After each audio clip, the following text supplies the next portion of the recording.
देखो कल हम लोगों ने जो बैच शुरू किया था उसका नाम था सोशियोलॉजी, ठीक है। अब पहला क्वेश्चन हमारे दिमाग में, कल भी मैंने ये डिस्कस किया क्योंकि 2 नए बच्चे हैं, सोशियोलॉजी होता क्या है? हर्षा, सोशियोलॉजी क्या होता है? डेफिनेशन बताओ। कल मैंने डेफिनेशन पढ़ाई थी खाली। Sociology, sociology as a subject की डेफिनेशन क्या होती है बताओ? मतलब, ठीक है, ठीक, शाबाश। मतलब कहने का है कि सोशियोलॉजी बेसिकली 2 शब्दों से मिलके बना है। एक है सोशियस और एक है लोगोस। एक है सोशियस और दूसरा है लोगोस। तो सोशियस का मतलब होता है सोसाइटी, लोगोस का मतलब होता है उसकी स्टडी, ठीक। तो सोशियोलॉजी की अगर एक बेसिक डेफिनेशन दे दें तो बेसिकली क्या हो जाएगी? Study of the society. समझ में आया? Study of the society. लेकिन इसके बाद मैंने बताया कि सोशियोलॉजी के अंदर पढ़ा क्या क्या जाता है। तो sociology studies about individuals. Sociology किसके बारे में पढ़ती है? इंडिविजुअल्स, ठीक, या फिर ग्रुप्स, इंडिविजुअल्स या फिर ग्रुप्स, वेरियस प्रोसेसेस इंडिविजुअल्स और ग्रुप और उनसे जुड़े बहुत सारे प्रोसेस। जैसे कि प्रोसेस में मैंने बताया था माइग्रेशन एक प्रोसेस होता है नहीं समाज में, बोलो हाँ या ना? माइग्रेशन होता है। इसी तरीके से एक प्रोसेस है तुम्हारा एजुकेशन। एजुकेशन भी क्या है? एक तरह से एक प्रोसेस है कि नहीं है? Migration, education and various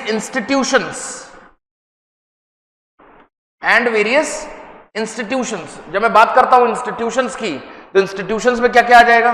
institutions में आ जाएंगे लेट्स से मैरिज। प्रवीण कहां था बेटा इतना लेट? अच्छा, इंस्टीट्यूशंस में क्या आ जाएगा? मैरिज। और क्या आ जाएगा इंस्टीट्यूशंस में? फैमिली। इंस्टीट्यूशंस में आएंगी मैरिज, इंस्टीट्यूशंस में आएगी फैमिली, इंस्टीट्यूशंस में आएगी कास्ट। बात समझ में आ रही नहीं आ रही है? Marriage, family, caste. तो क्या हो जाएगा सोशियोलॉजी? अगर बताओ मोटा मोटी, बोलो Praveen. Sociology is the study of individuals और groups, comma, their processes and institutions along with their interaction. ये सब आपस में क्या करना है? अरे भाई इंडिविजुअली तो माइग्रेट करता है, इंडिविजुअली ही तो शादी करता है, इंडिविजुअली तो कास्ट में बिलीव करता है। तो sociology is the study of society which means study of individuals, processes, institutions and their symbolic interaction this is called as sociology. समझ में आ गया बेटा सोशियोलॉजी क्या होता है? बेसिक डेफिनेशन है, यही स्टैंडर्ड डेफिनेशन, यही लिखनी है हर जगह। राजनंदिनी समझ में आया नहीं आया? आई बेटा बात समझ में? आई बात समझ में नहीं आई? लिख लो उसको, बना लियो, तुम लोग बना लो। एक पेज इनको लिखवाया था, वहां से नोट करना। प्रवीण ये बना लिया था ना तुमने कल? अब हम लोग बात करेंगे, ये बना लो, जल्दी से बना लो। राजनंदिनी बना लिया? उस बच्चे को बना लेने दो।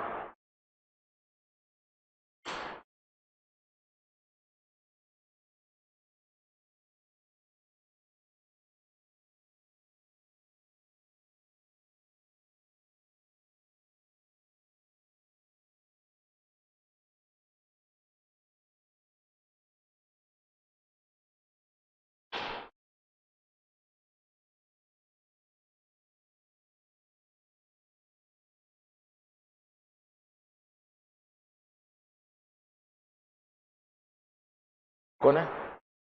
हाँ बेटा, हाँ जी, किस बैच के लिए बेटा? आ जाओ आ जाओ आ जाओ आ जाओ। आप भी सोशियोलॉजी के लिए हो? आ जाओ। आप लोग काइजन बैच के बच्चे हो ना?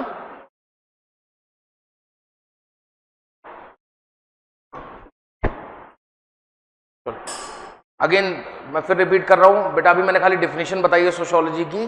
डेफिनेशन क्या है कि sociology is basically made up of 2 words, socius और लोगोस। सोशियस का मतलब होता है सोसाइटी, लोगोस का मतलब होता है, कल वाली क्लास में क्यों नहीं आए थे तुम लोग?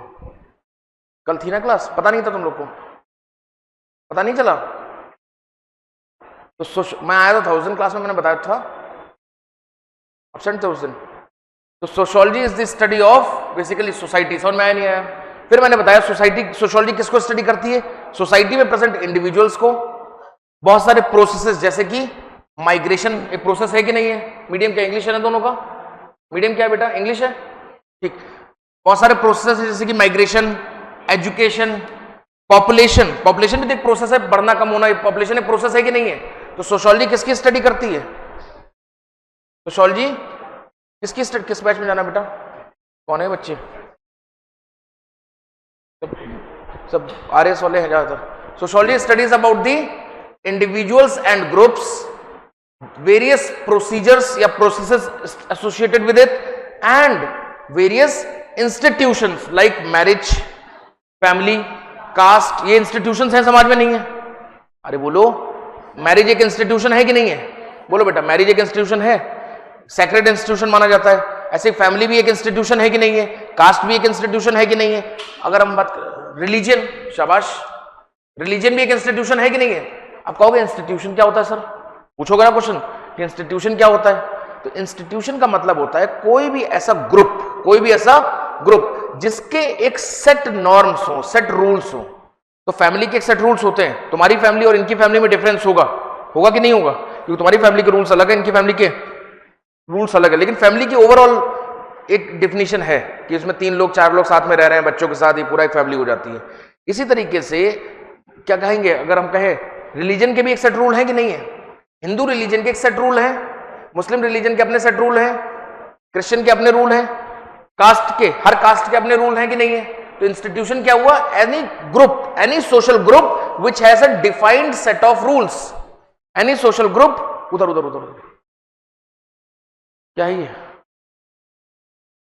Any social group which has, अच्छा उसका ब्रोशर है, हाँ दे दो उधर वाली पे। Any social group which has a defined set of rules, any social group which has a defined set of rules. समझ में आई बात? समझ में कि नहीं समझ में आई बेटा? तो क्या डेफिनेशन हो सकती है सोशियोलॉजी की? Sociology which literally means study of society, deals with the individuals, processes and institutions along with their interaction, समझ में नहीं आया? जैसे फॉर एग्जाम्पल लेट्स से, तुम क्या नाम है बेटा तुम्हारा? सलोनी। आपको बेटा? पूनम।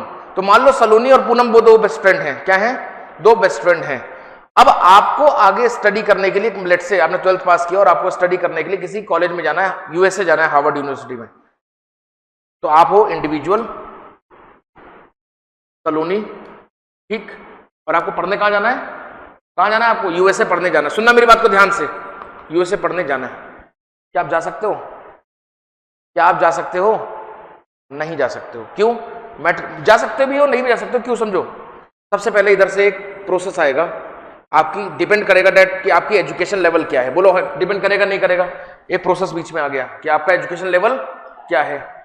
फिर आपकी फैमिली का क्या व्यू पॉइंट है, फैमिली जाना देना चाहती है कि नहीं जाने देना चाहती है। आपके रिलीजन में लड़कियों को बाहर जाना अलाउड है कि नहीं अलाउड है, ये देखना पड़ेगा हमको। आपकी कास्ट पंचायत वाले तो कुछ दिक्कत नहीं कर रहे हैं। मतलब आपकी लाइफ को कौन कौन इंटरेक्ट कर रहा है? आपके प्रोसेसेस भी कर रहे हैं और आपके इंस्टीट्यूशंस भी कर रहे हैं, नहीं कर रहे हैं? हम जब इन सब को साथ में लेके पढ़ते हैं तो यही होता है। क्या मेरी बात समझ में आई कि नहीं आई? पूनम समझ में आया सोशियोलॉजी क्या हुआ?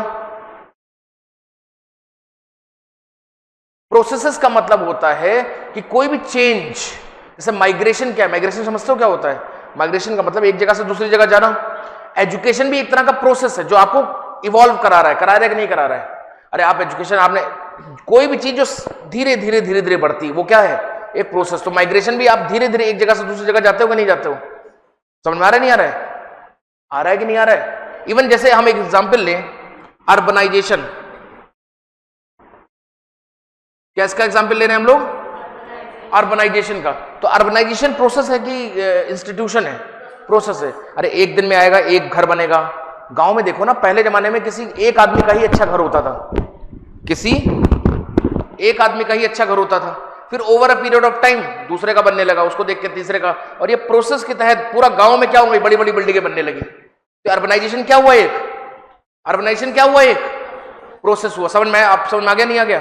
तो कहीं ना कहीं गांव में वो जो अर्बनाइजेशन है, जैसे से बड़ी बड़ी बिल्डिंगें बनेंगी, बच्चे पढ़ने स्कूल जाएंगे कि नहीं जाएंगे? तो बच्चों की लाइफ को वो अर्बनाइजेशन इंपैक्ट कर रहा है कि नहीं कर रहा है?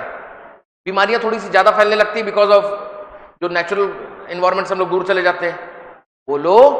तो कहीं ना कहीं अगर मैं कहें एक इंडिविजुअल, देखो समझो, मैं एक इंडिविजुअल हूं, मेरी लाइफ को कौन कौन इंपैक्ट कर रहा है? एक प्रोसेसेस, बहुत सारे दुनिया भर के प्रोसेस मुझे इंपैक्ट कर रहे हैं कि नहीं कर रहे हैं?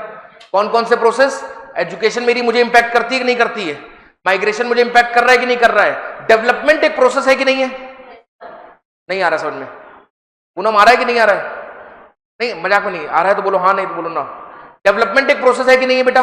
तो डेवलपमेंट मुझे इंपैक्ट कर रहा है कि नहीं कर रहा है? कर रहा है कि नहीं कर रहा है? तो मैं क्या हूं? एक इंडिविजुअल हूं, मुझे एजुकेशन इंपैक्ट कर रही है, मुझे डेवलपमेंट इंपैक्ट कर रहा है, मुझे और कौन इंपैक्ट कर रहा है? माइग्रेशन इंपैक्ट कर रहा है, मुझे अर्बनाइजेशन इंपैक्ट कर रहा है। ये सारे प्रोसेसेस हो गए। पर इसके अलावा क्या मेरी फैमिली मुझे इंपैक्ट नहीं करती है? मेरी लाइफ के सारे डिसीजंस क्या मैं फैमिली के हिसाब से नहीं लेता हूं? क्या मेरे, हाँ जी आ जाओ, क्या मेरा समाज मुझे इंपैक्ट कर रहा है कि नहीं कर रहा है? नहीं आ रहा समझ में? मेरे रिश्तेदार मुझे इंपैक्ट करते कि नहीं करते? मैं मान लो चोरी करना चाहता हूं, मेरा बड़ा मन है, मेरी आदत है चोरी करने की, पर मैं चोरी करने से रुक जाता हूं। चोरी करने से क्यों? बिकॉज मुझे डर लगता है कि अगर वो बात बाहर चली गई तो मेरा समाज, मेरे रिश्तेदार मेरे बारे में क्या कहेंगे? मेरे समाज या रिश्तेदार मेरे बारे में क्या कहेंगे? मेरी फैमिली मेरे बारे में क्या सोचेगी? तो मेरे डिसीजंस को इंपैक्ट कर रही है कि नहीं कर रही है?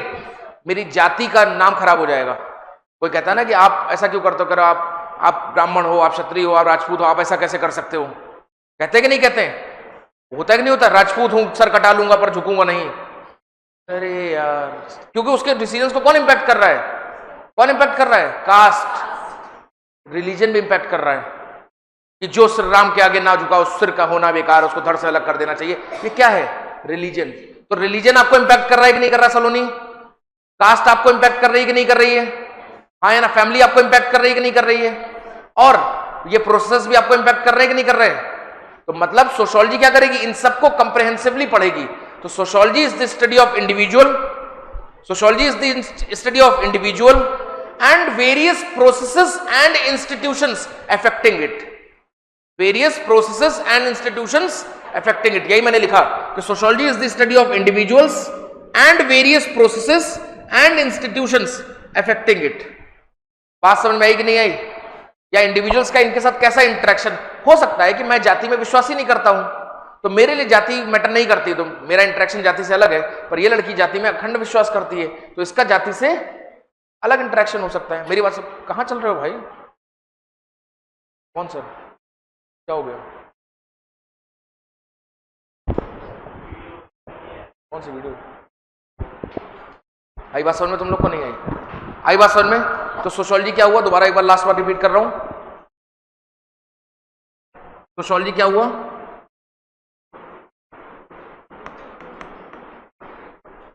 Sociology is the study of society, which literally means study of individuals, processes and institutions and there interaction between each other. समझ में आया नहीं आया? तो सोशियोलॉजी की डेफिनेशन है, स्टैंडर्ड डेफिनेशन याद हो गई? याद हो गई सभी को? बना लो डायग्राम जी जल्दी से। डायग्राम बन गया?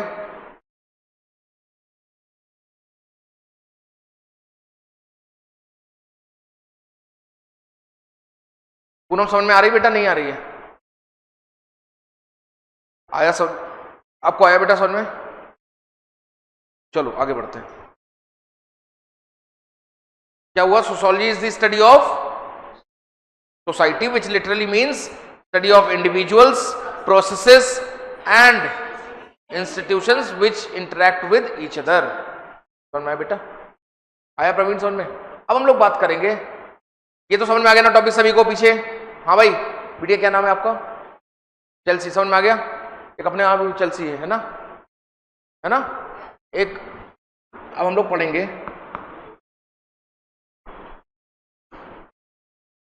Origin of sociology. प्लीज ध्यान से समझना, हेडिंग डालेंगे origin of sociology as a subject.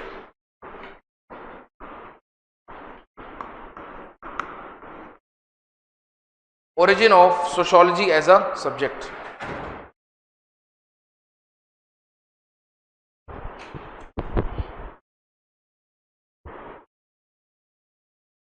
Origin of sociology as a subject. अब समझो मेरी बात को ध्यान से, लिख लिया बेटा पीछे?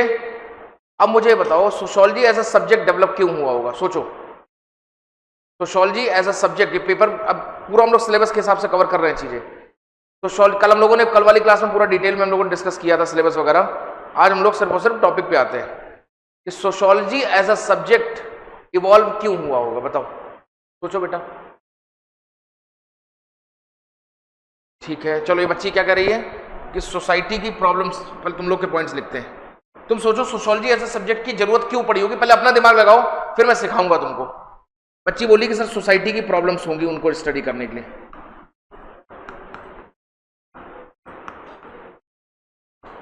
ठीक, दूसरा बच्चा बोलो। सोसाइटी में जो वेरियस कम्युनिकेशंस हो रही हैं, क्या हो रही है सोसाइटी में? वेरियस कम्युनिकेशंस, या फिर इसको दूसरा नाम हमने क्या दिया? इंटरेक्शन। पीछे चेल्सी समझ में आ रहा है? वेरियस इंटरेक्शंस हो रही हैं किसके बीच में? आदमी, बहुत सारी संस्थाओं के बीच में जो इंटरेक्शंस हो रही हैं, आदमी, इंसान, इंडिविजुअल, बहुत सारी क्रियाएं, प्रोसेसेस, एंड बहुत सारी संस्थाओं के बीच में जो इंटरेक्शन हो रहा है, इस इंटरेक्शन को स्टडी कर रहे हैं। चलिए और बताओ, हाँ बोलो। सोसाइटी में जो प्रॉब्लम्स, इस बच्चे ने प्रॉब्लम्स बोला, ये बच्ची कह रही है कि सोसाइटी को रिफॉर्म कैसे किया जाए। सही बात है। सोसाइटी में जो समस्याएं हैं, जो इविल्स हैं, जैसे महिलाओं का शोषण होता था, तो महिलाओं का शोषण एक क्या इविल है? इविल है कि नहीं है? इस इविल को कैसे रिफॉर्म किया जाए, उसको सजेस्ट करने के लिए, रिफॉर्म सजेशन के लिए। हाँ हाँ हाँ, क्या बोला? कौन बोला? सोसाइटी के फीचर्स को समझने के लिए, फीचर्स ऑफ सोसाइटी को समझने के लिए। और बताओ बेटा। इंडिविजुअल डेवलपमेंट के लिए, मतलब इंडिविजुअल को यह समझ में आ जाए कि कैसे मेरी लाइफ बाकी सारे एक्सटर्नल फैक्टर से भी इंपैक्ट होती है। जैसे मान लो मेरा यूपीएससी में 2 इंटरव्यूज के बाद सिलेक्शन नहीं हुआ, मान लो, अब मैं क्या किसको गाली देता हूं पता है? समाज को। किसको गाली देता घूम रहा हूं? अपने आप को समझा रहा हूं कि हो सकता है लक, भगवान ने साथ नहीं दिया, लक नहीं काम किया, हो सकता है कि मेरी बचपन में जो शिक्षा है वो बहुत अच्छी नहीं, जो भी हो, यही सब समझाते रहते नहीं। जैसे आज मैं टीचिंग कर रहा हूं और मैं बाई प्रोफेशन क्या हूं? इंजीनियर। बाई प्रोफेशन क्या हूं? इंजीनियर। तो मैं क्या गाली देता हूं कि समाज ने मुझे क्या पढ़ाया और मुझसे वो क्या काम करवा रहा है। मुझसे पढ़ाया क्या समाज ने? मुझे इंजीनियरिंग पढ़ाया, तो ideally I should have contributed in the engineering field, और मैं कंट्रीब्यूट किस फील्ड में कर रहा हूँ? बीए में पढ़ा रहा हूँ, तो इससे अच्छा बीए में ही कर लिया होता उस टाइम पे। अभिषेक सर क्या है? इंजीनियर। अब कर क्या रहे हैं? पीएसआईआर पढ़ा रहे हैं। क्यों? मैं कह रहा क्यों? तो मैं किसको गाली देने लगता हूँ? समाज को, क्योंकि मैंने रियलाइज कर लिया सोशियोलॉजी का मास्टर। अभिषेक सर रोते हैं कि बताओ मैं क्या कर रहा हूँ, मैं क्या कर रहा हूँ। मैं कह रहा है तुम्हारी गलती नहीं है यार, ये गलती किसकी है? ये समाज की गलती है अभिषेक सर, क्योंकि मैं सोशियोलॉजी पढ़ाता हूँ तो मैंने समझ लिया ये चीज कि मेरी कोई गलती नहीं है। गलती किसकी है? ये सोसाइटल कंडीशंस की गलती है कि उसने मुझे जॉब अपॉर्चुनिटीज नहीं दी इंजीनियरिंग में उतनी अच्छी, मुझे इंजीनियरिंग फील्ड में इतने अच्छे पर्क्स नहीं दिख रहे थे कि मैं यूपीएससी की तरफ अट्रैक्ट होता। मेरी बातें समझ में आ रही नहीं आ रही? मतलब सोसाइटी ने मुझे इंजीनियर बनाया और मुझसे क्या कराया? पहले यूपीएससी की तैयारी कराई और फिर मुझे मास्टर बना दिया। ये गलती मेरी? हेलो, ये गलती मेरी नहीं है, थोड़ी बहुत है, लेकिन मेजरली किसकी गलती है? ये है किसकी बात? ये है सोशियोलॉजी की बात। समझ में आया नहीं? सोशियोलॉजी में यही पढ़ना है कि आप समाज के ऊपर ठीकरा कैसे फोड़ सकते हो, वही सीखना है। ये लड़की ने वही कहा कि कैसे एक इंडिविजुअल की लाइफ को बाकी का समाज, क्या आपका समाज, सोसाइटी इंपैक्ट करती है, उसकी स्टडी करना। और बताओ बेटा, ऐसे ब्लंट होकर मत बैठो, थोड़ा अच्छे से बैठो, लगे कि समझ में आ रहा है, ऐसे नहीं। समझाओ, बोलो बोलो बोलो बोलो। हाँ ठीक है, अभी ठीक है। और बताओ। चलो, जैसे इस बच्ची ने कहा कि कैसे पॉलिटी समाज के लिए इंपॉर्टेंट है, कैसे इकोनॉमी समाज के लिए इंपॉर्टेंट है, कैसे रिलीजन समाज के लिए इंपॉर्टेंट है, कैसे ज्योग्राफी समाज के लिए इंपॉर्टेंट है, इस इंटरेक्शन को पढ़ने के लिए, इन सब चीजों के लिए सोशियोलॉजी का ओरिजिन हुआ। बोलो हाँ या ना? नहीं। समझ में आ गया? ये सब के सब पॉइंट्स पार्शियली गलत है। क्यों? क्योंकि सोशियोलॉजी का ओरिजिन, मैंने क्या क्वेश्चन पूछा? सोशियोलॉजी का ओरिजिन, शुरुआत कैसे हुई होगी? इन सब के लिए नहीं हुई। ये तो तब की बातें हैं जब सोशियोलॉजी डेवलप हो गई और उसने काम करना शुरू कर दिया। मेरी बात समझ में आई कि नहीं आई? ये तो तब की बात है कि ये सब सोशियोलॉजी बड़ी सब्जेक्ट बन गई और उसने ये सब स्टडी करना शुरू कर दिया। ये तुम वो बता रहे हो सोशियोलॉजी क्या स्टडी करती है, और मैं तुमसे पूछ रहा हूँ सोशियोलॉजी की शुरुआत क्यों हुई होगी। मेरी बात समझ में आई नहीं आई? पूनम समझ में आ रहा है? बेटा थोड़ा एक्सप्रेशन दो, नहीं तो मैं पागल हो जाऊंगा। मुझे समझ में नहीं आ रहा, तुम्हें समझ में आ रहा है कि नहीं आ रहा है? आ रहा है बेटा? हाँ तो प्लीज, क्योंकि मैं एक्सपेक्ट करता हूँ मेरे बच्चों को समझ में आए, और जब तुम लोग ऐसे बैठे रहते हो ना भोंदू बंद, तो मुझे ऐसा लगता है भाई साहब इसको नहीं समझ में आ रहा है। ठीक है, तो प्लीज समझ में आया चेल्सी? तो मैं क्या कह रहा हूं, मैंने अभी तुम्हें क्या बताया कि सोशियोलॉजी क्या स्टडी करती है, तुम सब आंसर दे गए, व्हाट डज सोशियोलॉजी स्टडी। लेकिन ये सब तो स्टडी तब होगी ना जब बच्चा बड़ा हो गया है। बच्चा पैदा क्यों हुआ? आई एम आस्किंग अबाउट कि बच्चा पैदा क्यों हुआ।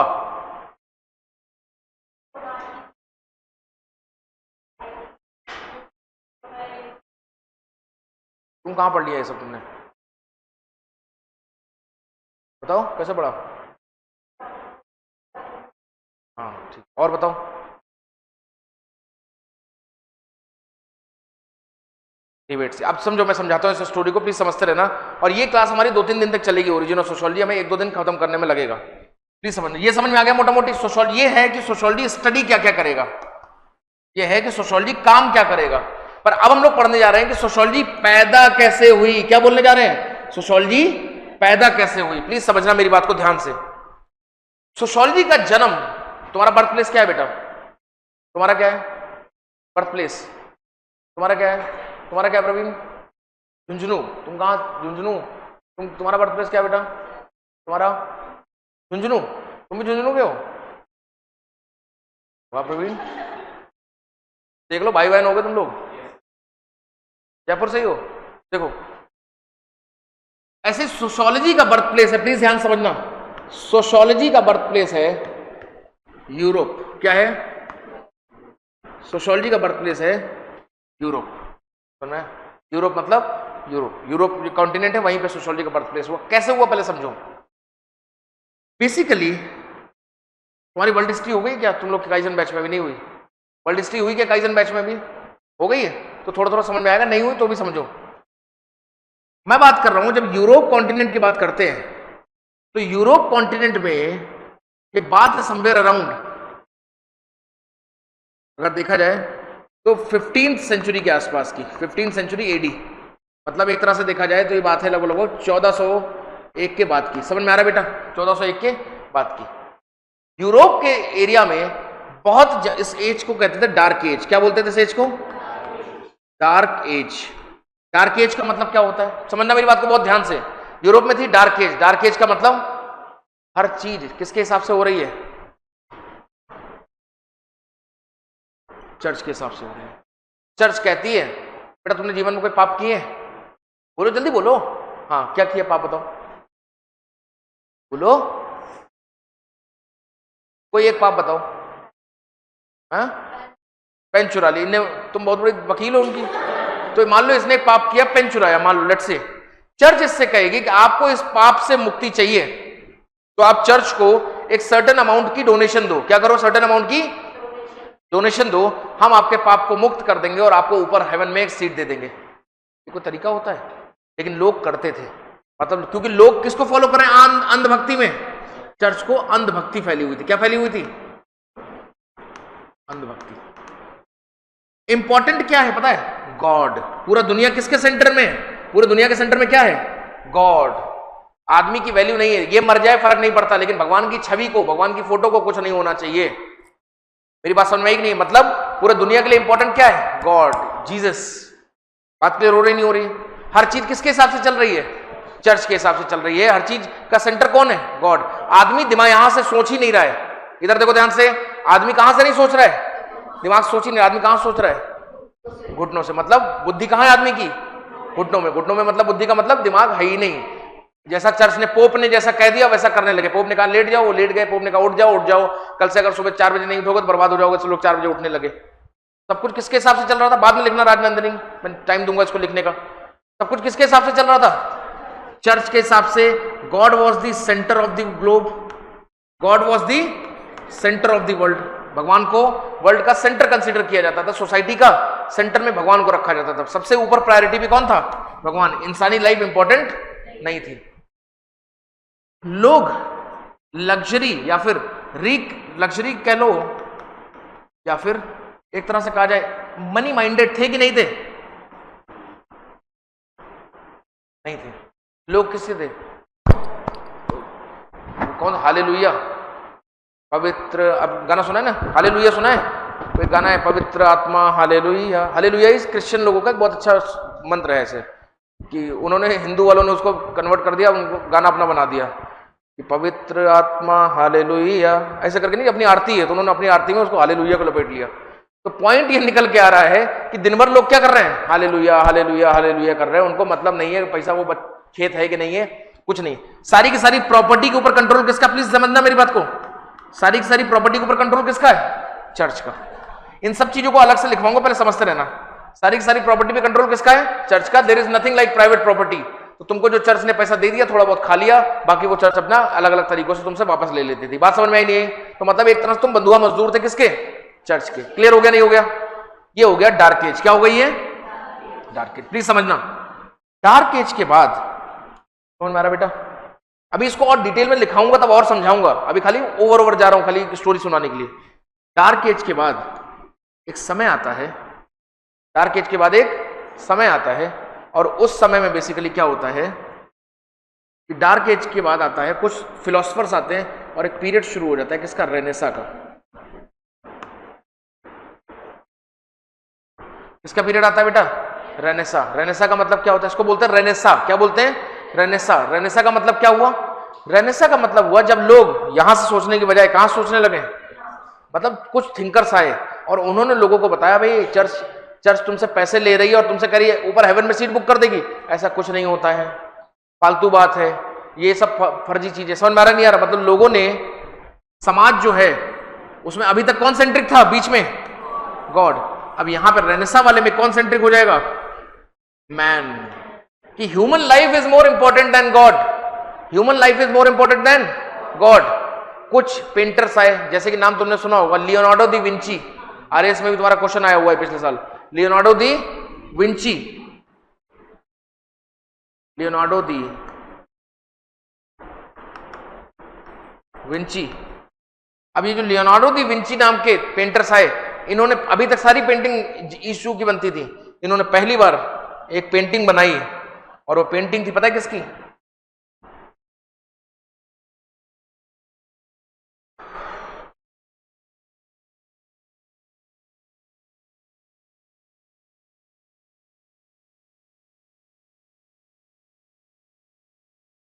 वो पेंटिंग किसकी थी बेटा पहली बार? मोनालिसा। और जैसे ही इन्होंने मोनालिसा की पेंटिंग बनाई, लोग बावले हो गए एकदम से, ये कौन सी देवी है? कह रहे देवी नहीं है, पड़ोसी है तुम्हारी। बात समझ में नहीं आया? अब लोगों को समझ में आने लगा कि मजा तो इनकी पेंटिंग देख के भी आता है, सिर्फ भगवान की पेंटिंग देख के मजा नहीं आता था, मोनालिसा की पेंटिंग देख के भी मजा, बोलो बेटा, आता है। और now people have started getting influence from the human perspective, कि उनको समझ में आने लगा कि भगवान तो जरूरी होंगे, पर यार इंसान भी जरूरी है यार, इतने सुंदर सुंदर इंसान है तो ये भी जरूरी है। बात समझ में आई कि नहीं आई? क्या बोले? इंसान भी जरूरी होंगे। And now the focus of individual started shifting from, बहुत समय लगा, started shifting from God to man, या ह्यूमंस कह लो, मैन का मतलब ह्यूमंस है, इसमें फीमेल भी आती है बेसिकली। बात क्लियर हुई कि नहीं हुई? तो इंसानों का फोकस किधर शिफ्ट होने लगा? Man is the centre of world. जैसे लियोनार्डो दा विंची ने पेंटिंग बनाई, इसी तरीके से चर्च एक बात कहती थी कि धरती फ्लैट है और धरती के चारों तरफ सूरज घूम रहा है। जबकि एक आदमी आया कॉपरनिकस, उन्होंने क्या कह दिया? उन्होंने कहा, ये लिखवाऊंगा अभी, परेशान मत होना, सब डिटेल में और पढ़ाऊंगा अभी इसको, पर मोटा मोटी समझा रहा हूं। धरती फ्लैट है और धरती के चारों तरफ क्या घूम रहा है? सूरज घूम रहा है। ऐसा किसने कहा? कॉपरनिकस ने कहा। अरे सॉरी, कॉपरनिकस बोलो, चर्च ने कहा। तो चर्च की थ्योरी को काउंटर करते हुए कॉपरनिकस ने बोला कि भाई साहब आप गलत बोल रहे हो, अर्थ इज स्फेरिकल और अर्थ सन के अराउंड रोटेट कर रही है। लोगों को समझ में आया यार, कॉपरनिकस ने अगर ये बात कही है तो कुछ तो लॉजिक होगा इसके पीछे। 2 कॉपरनिकस को मार दिया गया था, बट फिर भी कहीं ना कहीं दिमाग की बत्ती, तो रेनेसा में लोगों के दिमाग की बत्ती, अरे बोलो दिमाग की बत्ती, दिमाग की बत्ती बोलो, नहीं तो बर्बाद हो जाओगे, जली, बोलो हाँ या ना। तो लोगों ने क्या खा ली? एक तरह से देखा जाए तो मेंटोस खा ली, हाँ या ना। तो डार्क एज से रेनेसा पहुंच गए मेंटोस खा के। बोलो समझ में आया नहीं आया? दिमाग की बत्ती जल गई है। अब जैसे ही दिमाग की बत्ती जली, जैसे ही दिमाग की बत्ती जली, ठीक है, तो तुम्हारे दिमाग की बत्ती है,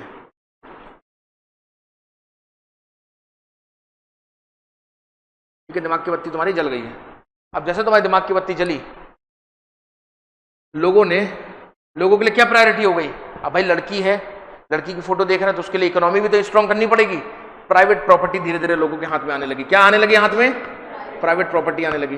अब जब लोगों के पास पैसा आने लगा तो उस पैसे को इन्वेस्ट करके, सुनना मेरी बात को ध्यान से, लोगों ने उस पैसे को इन्वेस्ट करके साइंटिफिक रेवोल्यूशन, मशीनें बनाना शुरू कर दिया। मशीनें नहीं कहेंगे, लोगों ने नई नई इन्वेंशंस करना शुरू कर दिया। साइंटिफिक क्या आया बेटा, जल्दी बोलो?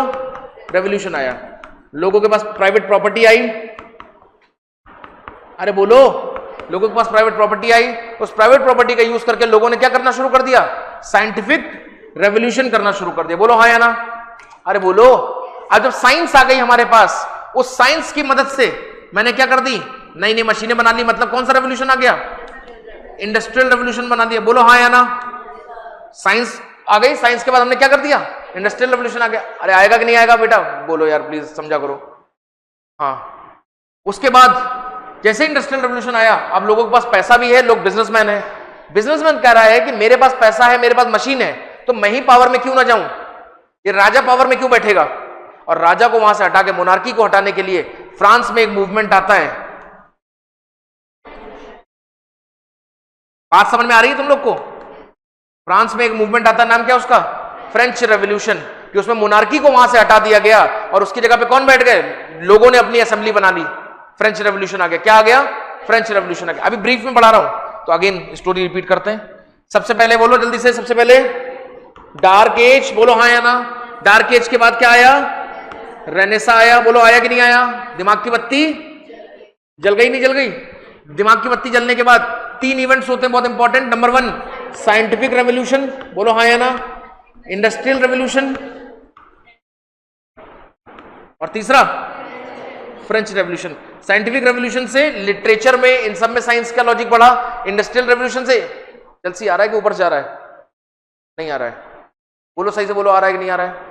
पक्का? इंडस्ट्रियल रेवोल्यूशन से इकोनॉमिक चेंजेस हुए और फ्रेंच रेवोल्यूशन से पॉलिटिकल चेंजेस हुए कि नहीं हुए? अब ध्यान समझना, साइंटिफिक रेवोल्यूशन आया, इंडस्ट्रियल रेवोल्यूशन आया, सब कुछ आया। कहीं ना कहीं तुम देखोगे अब सोसाइटी चेंज होने लग रही, नहीं लग रही है?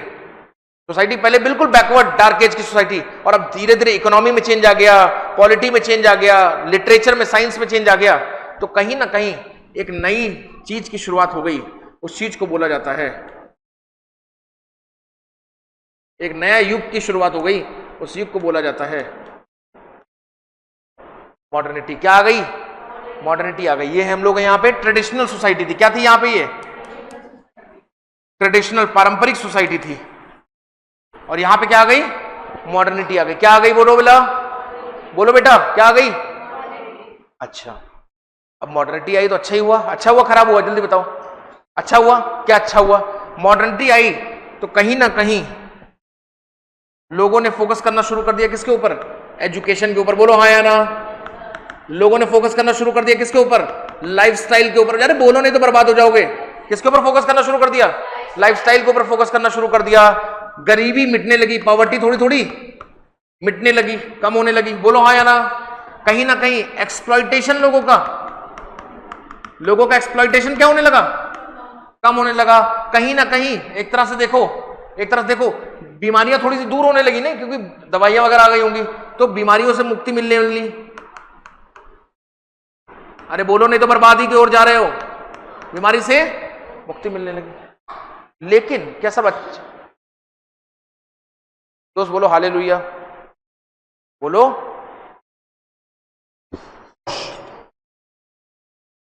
क्या होता बताओ? हालेलुया। ऋतिक नहीं सुना?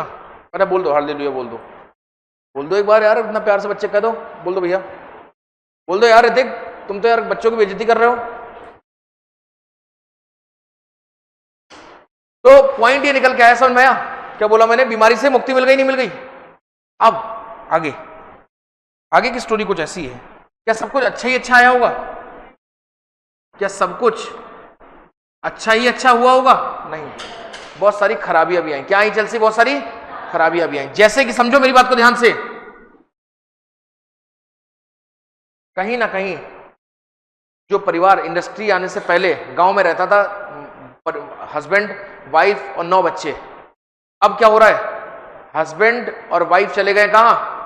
शहर में गए कि नहीं गए? और कितने बच्चे लोड कर ले गए साथ में? 9 बच्चे। और शहर में खर्चे ज्यादा होंगे, तो कहीं ना कहीं देखा जाए एक्सपेंसेस की वजह से वो लोग बेचारे कहाँ रहने लगे हैं? स्लम में रहने लगे। मतलब स्लम्स आ गई, लाइफ और ज्यादा मिजरी। गांव में तुम रहते हो, जितना बड़ा तुम्हारा बाथरूम है उतना बड़ा तुम्हारा पूरा घर है यहाँ पे। शहर में रियलिटी है कि नहीं? गांव कभी गए हो? गाँव में घर है किसी का? तो गांव में देखोगे जितने बड़े बाथरूम होते हैं हमारे यहाँ पे, उतने बड़े तो यहाँ पूरे पूरे कमरे होते हैं। रियलिटी है ये बात। क्यों? स्लम डेवलपमेंट हो लगे, लोगों को समस्या आने लगी। और सुनो, ये जब हस्बैंड इस बार तो 9 बच्चे ले आया, दूसरा हस्बैंड इनकी समस्या देख के वो अकेले आया, मतलब joint family got converted into, मतलब देखा जाए फैमिली स्ट्रक्चर ब्रोक हो गया नहीं हो गया? फैमिली स्ट्रक्चर क्या हो गया? ब्रोक हो गया। फिर कुछ समय के बाद पति फौज में और घर पे अलग मौत चल रही है। बात क्लियर हो रहा नहीं हो रहा है? डाइवोर्स होने लगे नहीं होने लगे? क्या होने लगे? अरे बोलो ना, क्या होने लगे? डाइवोर्स होने लगे, जिसको तुम लोग अपनी भाषा में, तुम्हारी भाषा में कहा जाए तो ब्रेकअप्स होने लगे। क्या होने लगे? ब्रेकअप्स होने लगे, डाइवोर्स होने लगे। पारिवारिक लाइफ सुनना, आदमी फैक्ट्री में गया तो नौकरी करने सुबह से शाम था, लेकिन मालिक ने 10-20 रुपए एक्स्ट्रा मार के उससे कहा पूरे दिन काम करो। क्या शुरू हो गया? और ज्यादा एक्सप्लॉयटेशन शुरू हो गया। अरे बोलो हाँ या ना? क्या शुरू हो गया? एक्सप्लॉयटेशन शुरू हो गया। मतलब मॉडर्निटी के कुछ फायदे थे तो कुछ नुकसान भी थे। ऐसे बहुत सारे नुकसान भी आगे लिखाऊंगा। मॉडर्निटी के कुछ फायदे हैं तो कुछ नुकसान भी हैं। अब मुद्दा आता है कि इस टाइम पे 2 टाइप के लोग सामने आए। एक ग्रुप जो कह रहा है बहुत बढ़िया, modernity is the best thing in the world, और एक कह रहा है चलो वापस चले, चलो आ घर लौट चले, वापस वाली दुनिया में लौट चलते हैं, ये सब ड्रामेबाजी है, इन सब चीजों को खत्म करते हैं, मॉडर्निटी को डिसॉल्व कराना पड़ेगा, हमें बैकवर्ड मूवमेंट करना है। कुछ लोग कह रहे हैं इसी डायरेक्शन में आगे बढ़ते रहो, बहुत अच्छा जा रहे हो, और कुछ लोग कह रहे हैं हमें आगे नहीं बढ़ना, समाज को पीछे लेके चलो। समझ में आया? सुनना मेरी बात को। 2 टाइप के लोग आ गए। कितने टाइप के लोग आ गए? 2 टाइप के। एक जो मॉडर्निटी को क्या कर रहे हैं? सेलिब्रेटिंग मॉडर्निटी, और दूसरे जो आए वो क्या कर रहे हैं? मॉडर्निटी को, दूसरे क्या कर रहे हैं? क्रिटिसाइज कर रहे हैं। किसको? मॉडर्निटी को। एक जो मॉडर्निटी को सेलिब्रेट कर रहे हैं और दूसरे जो मॉडर्निटी को क्रिटिसाइज कर रहे हैं। जो सेलिब्रेट कर रहे हैं वो यूजुअली कहलाते हैं फंक्शनलिस्ट। क्या कहलाते हैं? और जो क्रिटिसाइज कर रहे हैं वो, कल मैंने उनको मार्क्सिस्ट बताया था, लेकिन इनको मार्क्सिस्ट भी बोल सकते हैं, या फिर एक और नाम से बोल सकते हैं, उनको हम लोग बोल सकते हैं काउंटर मॉडर्निस्ट। क्या बोल सकते हैं? Counter modernist. और इन दोनों थिंकर्स के बीच में एक डिबेट चालू हो गई। क्या चालू हो गई? एक कि रिलीजन का स्टेटस तब क्या था, आज क्या है? रिलीजन अच्छा है कि खराब है?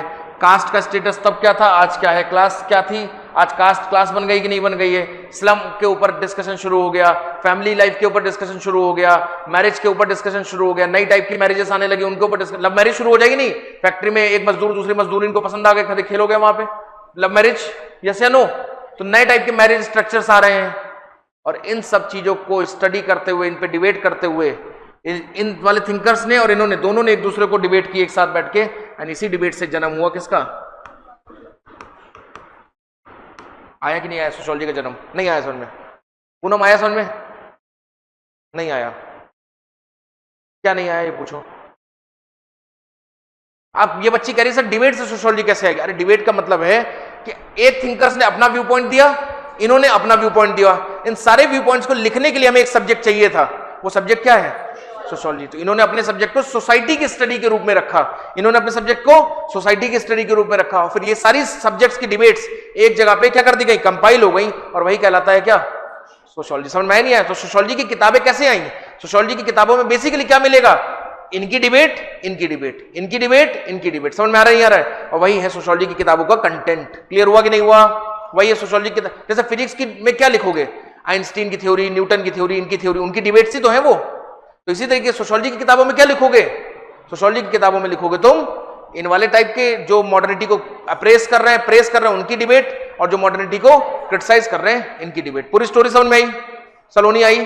अब तो आगे बेटा पूरी तरीके से, थोड़ी की पूरी आगे। तुम्हें पूरी स्टोरी याद है? चलो मैं स्लाइड्स पीछे कर रहा हूं, एक बार इस पूरी स्टोरी को अपनी भाषा में लिख डालो अपने नोट्स में, फिर मैं लिखाऊंगा। पहले अपनी भाषा में लिख दो,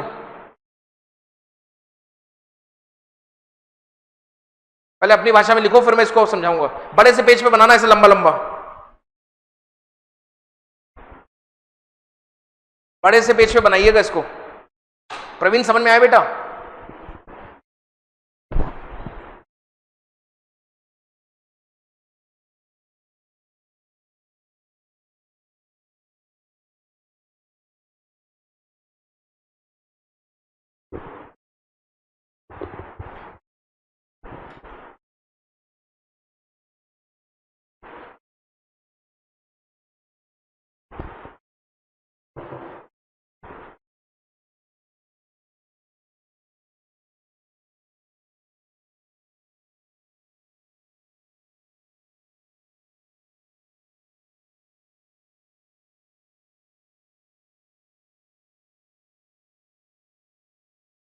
राजनंदिनी को समझ में आया नहीं आया? पक्का? तूने पिछले बैच में क्लासेस नहीं ली थी ना मुझसे? और उसको क्या हुआ, ममता को? अभी ग्रेजुएशन फर्स्ट ईयर में ही है। तुम लोग किस में हो सलोनी? सेकंड ईयर में हो तुम? किस में? दोनों लोग सेकंड ईयर में हो? हाँ तो ले लो। तुम राजनंदिनी, तुम तो लास्ट ईयर में हो। तुम बेटा ग्रेजुएटेड हो।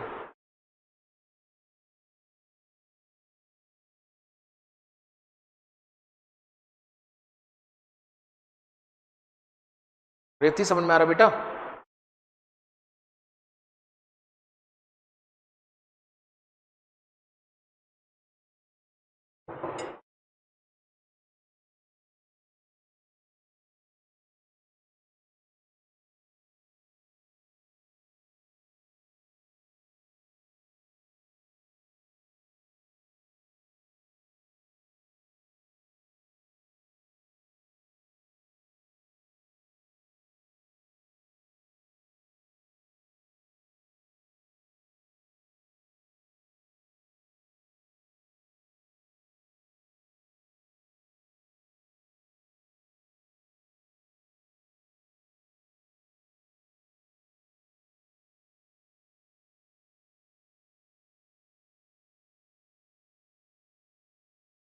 जल्दी एक बार लिख लो, फिर आगे बताएं, आगे बढ़ाएं। अगली स्लाइड लगाऊं?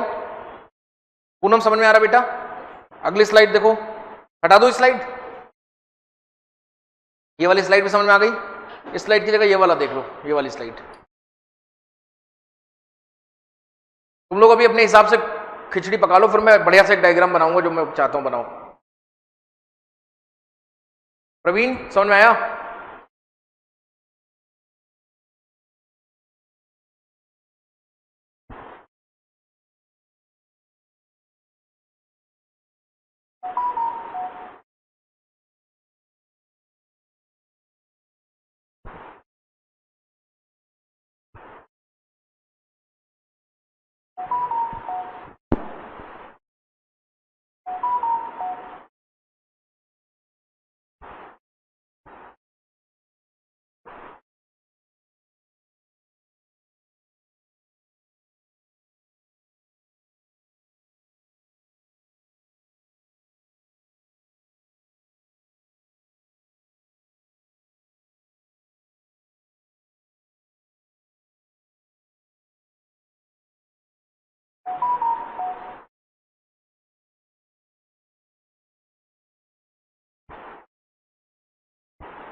चलो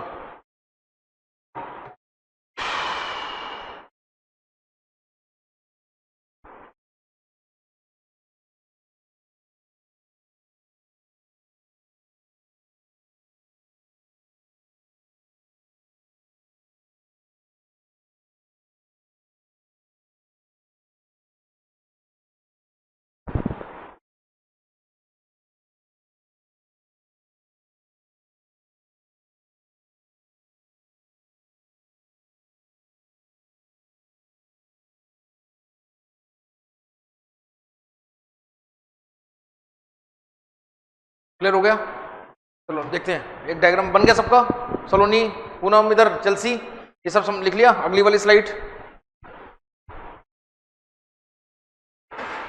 बना ली ना? अगली वाली स्लाइड भी जल्दी से बना लो, फिर आगे बना लिया? याद है कि नहीं? देखो अभी मैं फिर कह रहा हूं, अभी चूंकि शुरुआती दिन है, अभी चूंकि बच्चों के बहुत सारे एडमिशन्स हो रहे हैं, सो इसलिए हम अभी बहुत स्लो चलेंगे। Don't take it the regular classes. मेरा टारगेट ये है कि जिनको अगले साल भी पेपर देना है वो आराम से सोशियोलॉजी को 2 बार रिवाइज करके दे सकें, ठीक है? सो डोंट वरी, वो मेरी जिम्मेदारी है।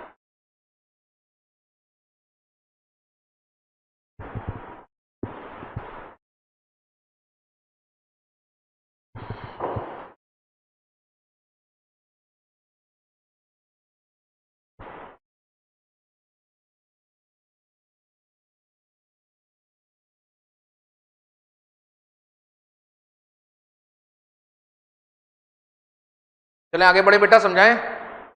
बोलो जल्दी बोलो।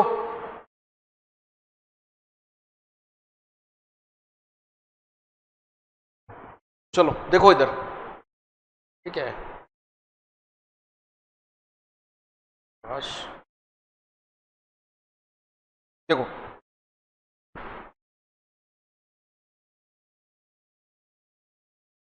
Let's start. सबसे पहले जो अब एक डायग्राम देखना है, ये डायग्राम बहुत सिंपल सा। सबसे पहले आता है क्या तुम्हारा? सबसे पहले क्या थी बेटा तुम्हारी? डार्केस्ट, थी कि नहीं थी? बोलो हाँ या ना। थी? बोलो हाँ या ना। डार्क एज के बाद एक इवेंट आया, उस इवेंट का नाम क्या है तुम्हारा? उस इवेंट का नाम क्या है तुम्हारे आगे बॉक्स?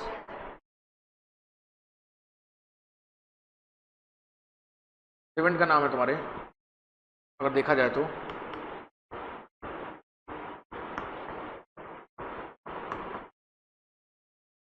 बोलो है कि नहीं? रेनेसा। क्या नाम है उस इवेंट का? रेनेसा। रेनेसा के बाद एक नया इवेंट आता है। उस इवेंट, रेनेसा के बाद एक इवेंट नहीं, रेनेसा के बाद एक्चुअली बहुत सारे इवेंट्स आते हैं। फॉर एग्जांपल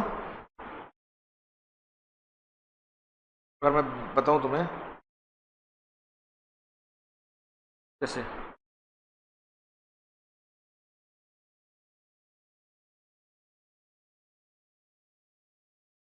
मेनली कितने इवेंट्स आए? 3। कौन कौन से इवेंट्स? नंबर 1,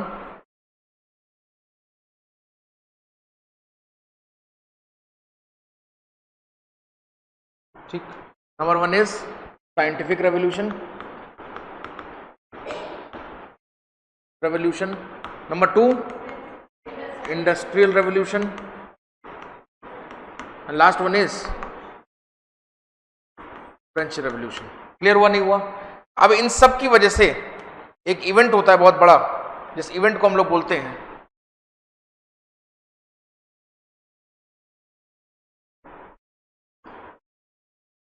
इस इवेंट को बोला जाता है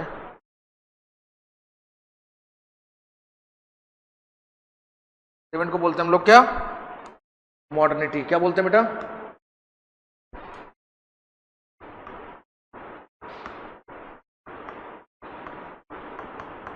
इस इवेंट को क्या बोलते हैं? मॉडर्निटी आ गई। क्या आ गई? मॉडर्निटी आ गई। और इस मॉडर्निटी के कितने पहलू हैं? हेलो, इस मॉडर्निटी के कितने पहलू हैं? बेसिकली देखा जाए तो इस मॉडर्निटी के 2 पक्ष हैं, एक पक्ष और दूसरा पक्ष।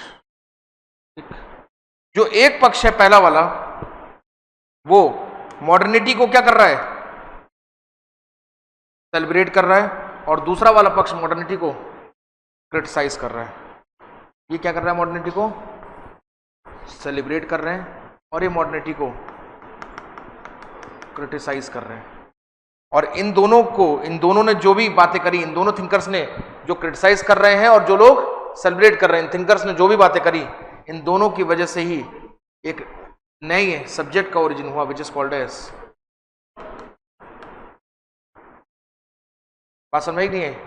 इन दोनों की वजह से एक नए सब्जेक्ट का ओरिजिन हुआ, नाम है उसका सोशियोलॉजी। बात क्लियर हो गई? अब नहीं हो गई? चाहो तो ये डायग्राम को एक फुल फ्लेजेड अपनी कॉपी में अच्छे से बना सकते हो, और इसकी एक लोग फोटो खींच के मुझे भेज देना। बात क्लियर हुआ नहीं हुआ? बनाओ जल्दी से, ये पूरा बड़े पेज पे डायग्राम बना लो, जल्दी जल्दी जल्दी जल्दी।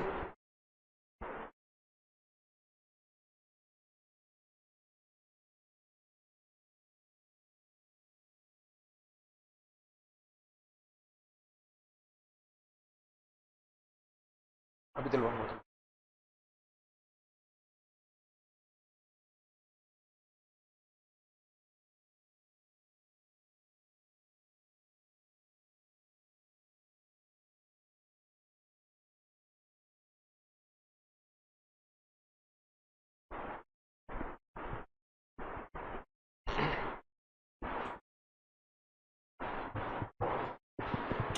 आई समझ में स्टोरी है? बोलो हाँ या ना। आई समझ में स्टोरी बेटा सभी को? आ गई बेटा? चलो लेट्स गो अहेड, चले आगे। जल्दी बनो जल्दी बनो जल्दी बनो।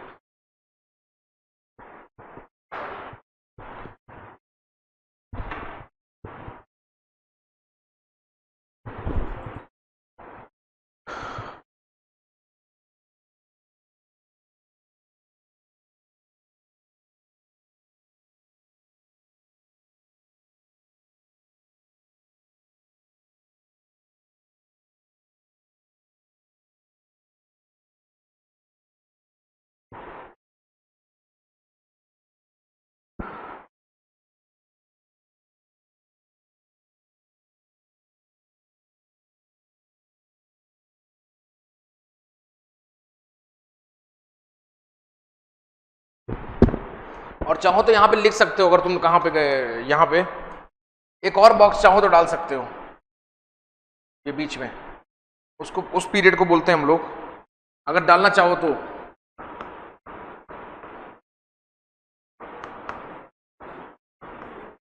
इनलाइटमेंट क्या बोल डाल सकते हैं? इनलाइटमेंट अगर चाहो तो डाल सकते हो। इनलाइटमेंट सही क्या है? ओरिजिन हुआ किसका? मॉडर्निटी का ओरिजिन हुआ, वैसे करके। इनलाइटमेंट समझते हो क्या होता है? इनलाइटमेंट का मतलब क्या होता है? इनलाइटमेंट का मतलब है कि भाई एक तरह से सब चीजों में, सारे फेजेस में क्या हो गया है? एक तरह से एवोल्यूशन हो गया, सारे फेजेस में डेवलपमेंट हो गया है। समझ में आया सलोनी? इनलाइटमेंट का मतलब क्या हुआ? सारे फेजेस में, इकोनॉमिक फेजेस में भी, इंटेलेक्चुअल फेजेस में भी, और पॉलिटिकल फेजेस में भी जब क्या आ जाए, मॉडर्निटी आ जाए, इसको क्या कहेंगे? इनलाइटमेंट कहेंगे। क्लियर हुआ कि नहीं हुआ? तो दो टाइप के थिंकर्स आए, जो इनलाइटमेंट या मॉडर्निटी को क्रिटिसाइज कर रहे थे, और दूसरे जो इनलाइटमेंट या मॉडर्निटी को सेलिब्रेट कर रहे थे। और इन दोनों ने जो जो बातें कही, उन सारी बातों को लिखते हुए एक सब्जेक्ट का डेवलपमेंट हुआ। उस सब्जेक्ट को क्या बोलते हैं? सोशियोलॉजी। फिर बाद में सोशियोलॉजी ने सारी प्रॉब्लम्स को भी पढ़ा, उसने ये सारी चीजें करी। ये अभी हम लोग डिटेल में करेंगे। बात समझ में आई पूनम? नहीं आई? चलो आगे बढ़ते हैं, जल्दी हो गया, आगे बढ़ते हैं। अब मेरा पहला क्वेश्चन तुमसे ये है, पहले मुझे ये समझाओ मॉडर्निटी क्या है, उसके बाद मैं तुम्हें डार्क एज समझाऊंगा। मतलब हम लोगों ने कहां से कहां तक चले? हम लोग चले डार्क एज से किसकी ओर? बीच की जो भी स्टोरी है, डार्क एज से चले किसकी ओर? मॉडर्निटी की ओर। तो हम क्या पहले समझे, मॉडर्निटी समझे कि डार्क एज समझे? पहले मॉडर्न फीचर्स समझ लेते हैं, और जो जो मॉडर्न फीचर्स नहीं है वो सारे कौन से फीचर्स हो जाएंगे? डार्क एज के फीचर्स हो जाएंगे। समझ में आया नहीं आया? तो let's understand what are modern features. Heading डालेंगे मॉडर्निटी, हेडिंग डालेंगे मॉडर्निटी। चल बेटा ये कलमकारी घर पे, अभी जल्दी जल्दी लिखो। हेडिंग डालेंगे मॉडर्निटी।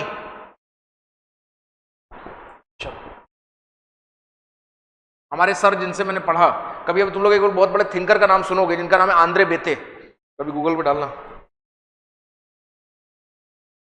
आंद्रे बेते। ये इंडिया के बहुत बड़े सोशियोलॉजिस्ट हैं।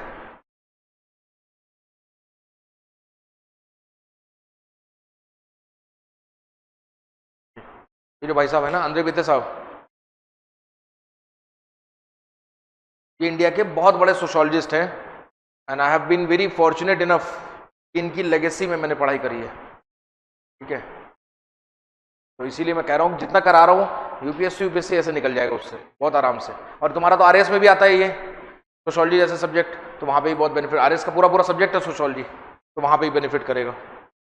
चलो वापस आते हैं। अब मुझे बताओ what is the definition of modernity? What is the definition of modernity? तो modernity basically refers to disapproval of the past. Past से जुदा होना क्या कहलाता है? मॉडर्निटी। अगर मैं कहूं ब्रेकअप क्या है, अगर तुमसे एक डेफिनेशन पूछो ब्रेकअप क्या, बोलो बेटा सलोनी ब्रेकअप क्या है? बोल बेटा, चुप, बोलो बेटा, सोचो तो दिमाग मत लगाओ, बताओ। अगर मैं तुमसे पूछूं ब्रेकअप क्या है, तो प्यार से जुदा होना क्या कहलाता है? ब्रेकअप कहना है। तो इसी तरीके से मॉडर्निटी क्या है? डार्क एज से जुदा होना क्या कहलाता है? मॉडर्निटी कहलाता है। तो एक डेफिनेशन हो सकती नहीं हो सकती ये मॉडर्निटी की। So modernity refers to disapproval of the past या फिर विथड्रॉन फ्रॉम द पास्ट, पुरानी चीजों से दूरी बना लेना ही क्या कहलाता है? मॉडर्निटी। अब क्या मॉडर्निटी फिक्स्ड है? ईमानदारी से बताओ। आज मैं कहता हूं मैं मॉडर्न हूं, आज मैं कहता हूं मैं मॉडर्न हूं, आज से 15 साल बाद मैं आज जितना ही रहूंगा कि इससे और ज्यादा मॉडर्न हो जाऊंगा, और ज्यादा मॉडर्न हो जाऊंगा। तो कौन सी मॉडर्न हूं? ये वाला मॉडर्न हूं कि वो वाला मॉडर्न हूं? तो मतलब मॉडर्निटी की कोई फिक्स डिफिनेशन है ही नहीं, कोई स्टेज नहीं है ना यहां पे मॉडर्निटी आके रुक जाएगी। तो मॉडर्निटी को कैसे डिफाइन कर सकते हैं? Disapproval of the past, past को आप डिसअप्रूव करते रहो, आगे बढ़ते रहो, ये this is called as modernity. बात समझ में? तो modernity refers to disapproval of the past, हाँ या ना? Modernity refers to disapproval of the past, let go of the past. और जैसे जैसे आप पास्ट से आगे बढ़ते चले जाओगे आप क्या होते चले जाओगे? मॉडर्न होते चले जाओगे। कहां तक जाओगे? कोई इसकी फिक्स, कोई ऐसी छोड़े कि कहीं पे जाके मॉडर्निटी रुक जाएगी? हर चीज में मॉडर्निटी हो रही है। अरे आज से 10 साल पहले तुमने सोचा था कि एसी जैसी चीज क्लासेस में लगेगी? या आज से 20 साल पहले सोचा था डिजिटल बोर्ड पे तुम पढ़ोगे? नहीं। और क्या आज से 20 साल बाद तुम इन्हीं डिजिटल बोर्ड से पढ़ोगे? हो सकता है टीचर ऐसे ऐसे करेगा और वहां सब लिखता जा रहा, तुम्हें कांच की दिखता जा रहा है, यहाँ पे कुछ बनते जा रहे हैं साउंड, तुम्हें हो सकता है नहीं हो सकता है, तो वो भी तो फिर मॉडर्निटी होगी। और हो सकता है कि बस टीचर सोचे और तुम्हारे कानों में सब आवाज जा रही हो, कोई ईयरफोन लगे हो बस खाली, ये उसके आने वाले टाइम में मॉडर्निटी हो सकती है कि नहीं हो सकती? मतलब there is a limit to modernity? No. So modernity को डिफाइन करना सबसे क्रिटिकल काम है, इसलिए मॉडर्निटी को क्या कह सकते हैं? Modernity is basically the disapproval of the past. समझ में? तो लिखो, डिफिनेशन लिखेंगे, हेडिंग हो गई मॉडर्निटी, लिखिए। Modernity refers to disapproval of the past. Modernity refers to disapproval of the past.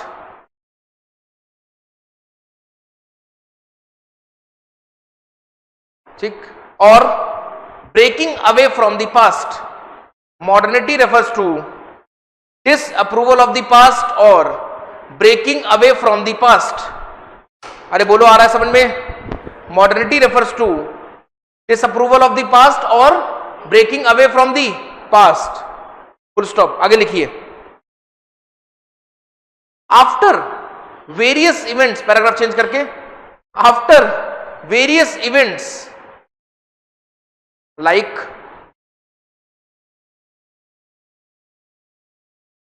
Scientific revolution, after various events like scientific revolution, comma, commercial revolution,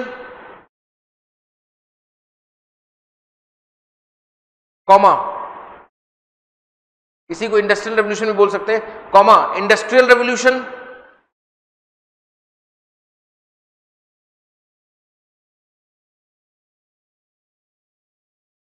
comma, French revolution,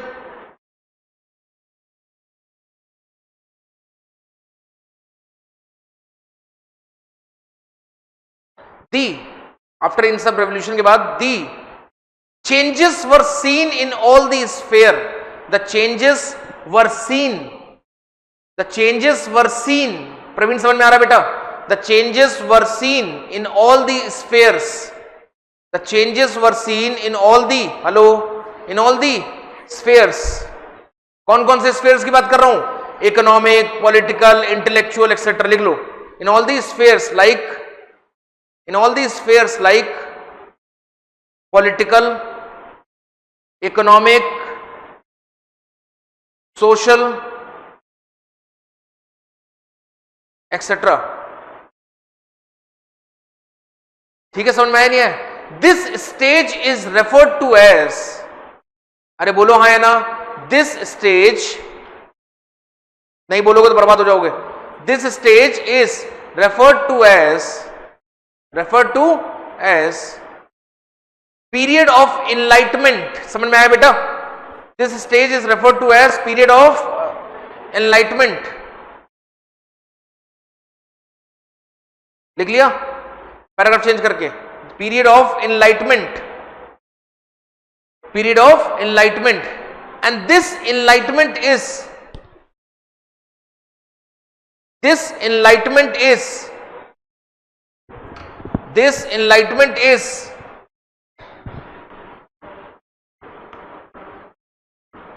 expressed, this enlightenment is expressed, दोस्त आराम से बात करो, चिल्ला रहा कोई, यहां पे चिल्ला रहा कोई? This enlightenment is expressed in form of certain, expressed in form of certain features called as modern features. समझ में आ रहा बेटा? This enlightenment is expressed in form of certain features called as modern features. समझ में आ गया बेटा? हाँ या ना? अरे बोलो. प्रमोटिंग मॉडर्निटी, ये मॉडर्न फीचर्स क्या प्रमोट कर रहे हैं?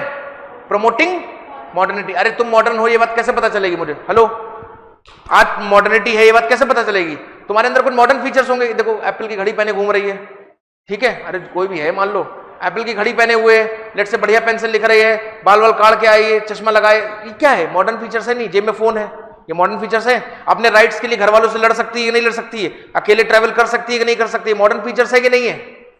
है नहीं? और यही मॉडर्न फीचर्स कौन सी सोसाइटी को प्रमोट कर रहे हैं? मॉडर्निटी को. कौन सी सोसाइटी को प्रमोट कर रहे हैं? मॉडर्निटी को. आई बात समझ में नहीं आई? मॉडर्निटी क्या होती है समझ में आ गई? अरे बोलो हाँ या ना? ठीक है, नीचे लिख लो. Modernity brought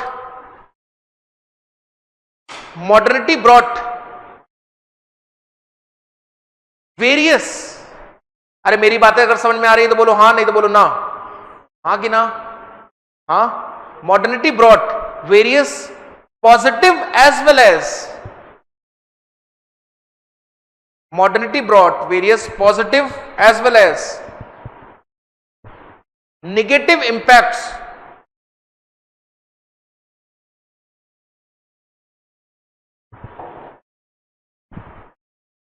on society. Positive as well as negative impacts on society, full stop. These impacts were studied by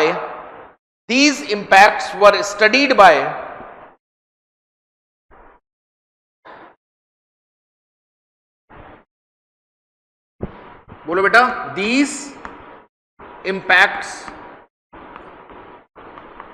were studied by various thinkers. These impacts were studied by various thinkers from different perspectives.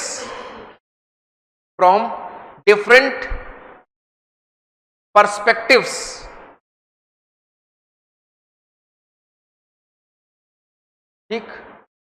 From different perspectives. Paragraph change करके लिखो. These perspectives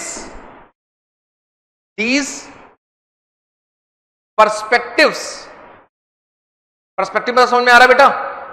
आ रहा चल सी नहीं perspective. These perspectives and there view points.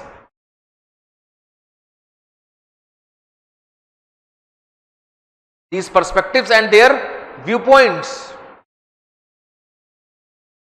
led to the emergence of a new subject called sociology. Led to the emergence of a new subject called sociology. Led to the emergence of a new subject called, बोलो नहीं तो बर्बाद हो जाओगे, new subject called sociology. आई बात समझ में? आई बात समझ में? नहीं आई? आ गई बेटा? अरे पूरी स्टोरी समझ में आई कि नहीं आई? आगे लिखो. कोई डाउट यहां तक आया? अब एक काम करते हैं, सुनो. अब हम लोग एक एक पॉइंट को एक्सप्लेन करना शुरू करते हैं. जैसे डार्क एज को एक्सप्लेन करते हैं, फिर रेनेसा को एक्सप्लेन करते हैं, फिर इंडस्ट्रियल रेवोल्यूशन, फ्रेंच रेवोल्यूशन को एक्सप्लेन करते हैं, फिर एक बार और मॉडर्निटी को एक्सप्लेन करके सोशियोलॉजी को एक्सप्लेन करके इस चैप्टर को खत्म कर देंगे. समझ में आया नहीं आया? बहुत छोटा सिलेबस है सोशियोलॉजी. कल भी मैंने बार बार बताया, सोशियोलॉजी का बेस्ट फीचर ही यही है कि ये देखना, अगले 3-4 दिनों में तो तुम्हारा पहला यूनिट खत्म हो जाएगा, पहला चैप्टर खत्म हो जाएगा. मतलब कि ये कहने को ऑप्शनल है ये जीएस से भी साइज में छोटा, और इसका सारे सब्जेक्ट के साथ सबसे ज्यादा कवरेज है. तुम देखो, अभी हमने रेनेसा पढ़ा, या आगे रेनेसा डिटेल में पढ़ेंगे, वर्ल्ड हिस्ट्री कवर कर लेगा रेनेसा का एक यूनिट. ठीक, फ्रेंच रेवोल्यूशन तुम्हारा वर्ल्ड हिस्ट्री भी कवर करेगा और इवन पॉलिटी वाला चैप्टर भी कवर कर लेगा तुम्हारा। क्लियर हुआ नहीं हुआ? इसके बाद हम लोग मैरिज पढ़ेंगे, कास्ट पढ़ेंगे, रिलीजन पढ़ेंगे जब आगे। क्या ये बहुत कठिन चीज तुम्हें नहीं पता इनके बारे में? पता है कि नहीं है? मतलब देयरफॉर आई से कि sociology is considered as one of the most simplest, shortest and most productive optional, क्योंकि वो आराम से लोगों को समझ। बहुत से लोगों को तो यहाँ बैठे बैठे ये लग रहा होगा क्या हो रहा है, इसमें कोई पढ़ाई है, कोई पढ़ने वाली बात है? पर यही है, पेपर में यही लिखना है, खत्म कहानी। क्या इसको अपनी भाषा में नहीं लिख सकते हो इस पूरी चीज को? बोल बेटा लिख सकते हो ना, बस हो गया, नंबर इसी में मिलते हैं। Did you get the point? और मैं डायग्राम वगैरह ही बना रहा हूं ताकि उससे अपना प्रेजेंटेशन और अच्छा कर लेना। क्लियर हुआ? हेडिंग डालेंगे डार्क एज। अब एक एक पॉइंट को हम लोग एक्सप्लेन करना शुरू करते हैं। हेडिंग क्या डालेंगे? Dark as.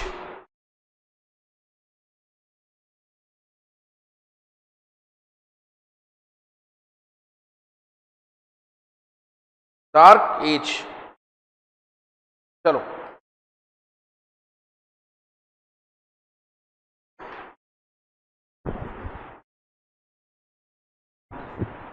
अब जो डार्क एज समझ में आ गया, हम लोग डार्क एज क्यों पढ़ रहे हैं, समझ में आया? नहीं आया?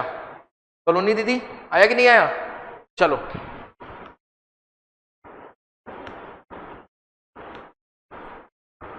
डार्क एज में सोसाइटी के सेंटर में कौन था, जरा बताना। डार्क एज में सोसाइटी के सेंटर में कौन है? गॉड। और सोसाइटी की पॉलिटी, सोसाइटी की इकोनॉमी, सोसाइटी के लिटरेचर, सोसाइटी की पेंटिंग, सोसाइटी की हिस्ट्री, सब कुछ किससे रिलेट होकर देखी जा रही है? गॉड से जोड़ के देखी जा रही है। ये है dark age. God and church अगर बोल दें तो और खराब नहीं होगा। बात क्लियर हुई कि नहीं हुई? मतलब समाज का सबसे बड़ा सेंटर कौन है? God and church. सारी चीजें कहां से कंट्रोल हो रही हैं?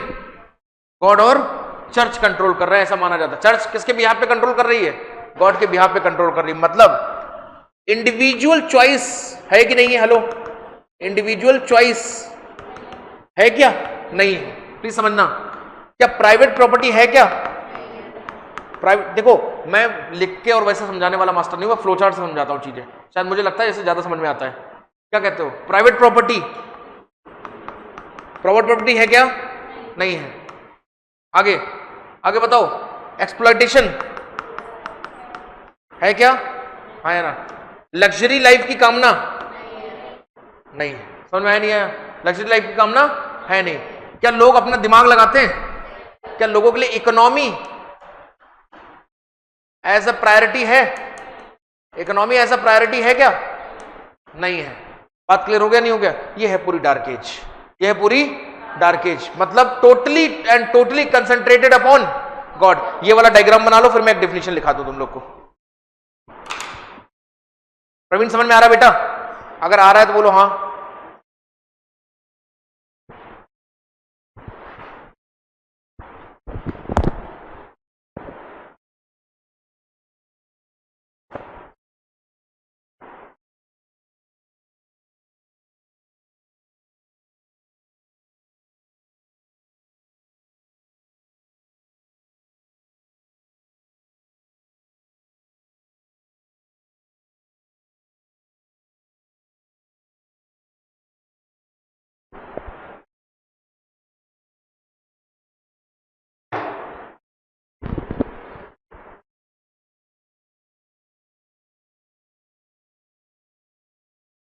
जल्दी चलसी डायग्राम बनाया ये दिखाओ।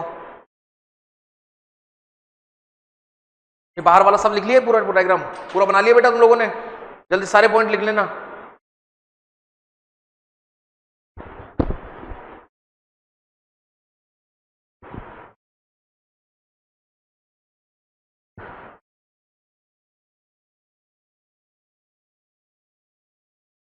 जल्दी हर्षा रिवाइज करो, टाइम नहीं वेस्ट करना है।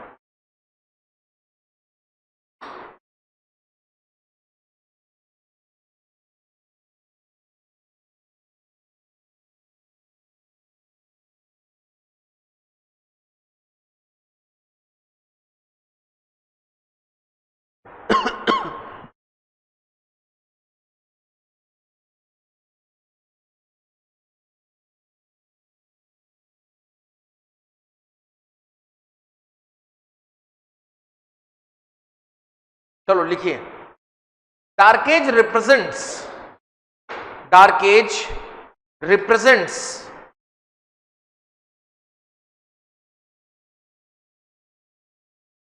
dark age represents a period where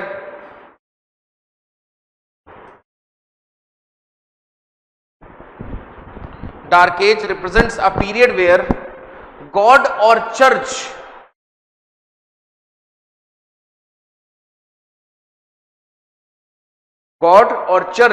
were considered primary element. God and church were considered primary element,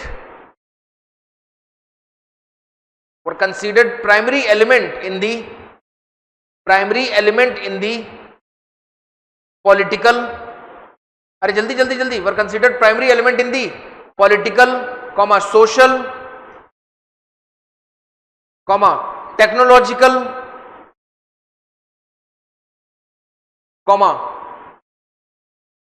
economic लिखवा दिया क्या मैंने? Economic spheres of the society.